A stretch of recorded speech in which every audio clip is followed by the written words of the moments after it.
Assalamualaikum warahmatullahi wabarakatuh. Perkenalkan, nama saya Julianda dengan NIM A1H1222075. Baiklah, di sini saya akan memaparkan materi pada pertemuan ke-1 pada mata kuliah tes pengukuran. Materinya yaitu pengantar tes dan pengukuran dalam pendidikan jasmani dan olahraga. Tes dan pengukuran merupakan aspek penting dalam pendidikan jasmani dan olahraga atau JPOK. Peran keduanya sangat penting dalam meningkatkan kualitas pembelajaran dan membantu alat mencapai performa terbaiknya. Definisi tes dan pengukuran. Tes adalah serangkaian tugas atau latihan yang dirancang untuk mengukur kemampuan pengetahuan atau kinerja seseorang. Mengukur adalah proses yang sistematis untuk mendapatkan informasi kuantitatif dengan karakteristik seseorang, objek atau peristiwa.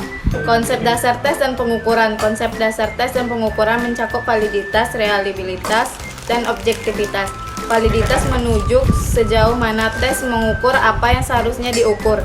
Reliabilitas mengukur tingkat konsistensi hasil tes. Selanjutnya, tujuan tes dan pengukuran yaitu evaluasi kemampuan, menilai kemampuan dan keterampilan siswa atau atlet. Yang kedua, menilai kemajuan, memantau kemajuan siswa atau atlet. Yang ketiga, umpan balik. Yang keempat, seleksi atlet. Selanjutnya, prinsip-prinsip tes dan pengukuran. Salah satunya validitas, sejauh mana tes mengukur apa yang seharusnya diukur. Yang kedua, reliabilitas, tingkat konsistensi hasil tes. Yang ketiga, objektivitas, tingkat kebebasan tes dari bias penilaian. Yang keempat, kesesuaian, sesuai dengan tujuan dan pembelajaran. Yang kelima, keamanan, aman untuk siswa atau atlet. Yang keenam, kesesuaian usia, sesuai dengan usia dan kemampuan siswa. Jenis-jenis tes dan pengukuran. Ada tes kebugaran jasmani, yaitu mengukur kemampuan fisik seperti kekuatan, kecepatan, daya tahan, dan kelenturan.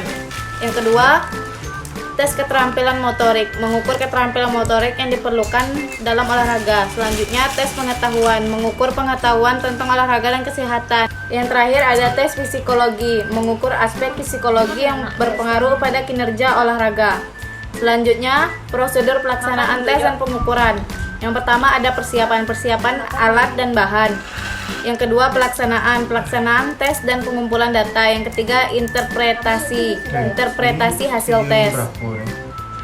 Selanjutnya, peran tes dan pengukuran dalam pendidikan jasmani dan olahraga. Yang pertama ada evaluasi kinerja, kedua kebutuhan latihan, ketiga program latihan, dan keempat motivasi.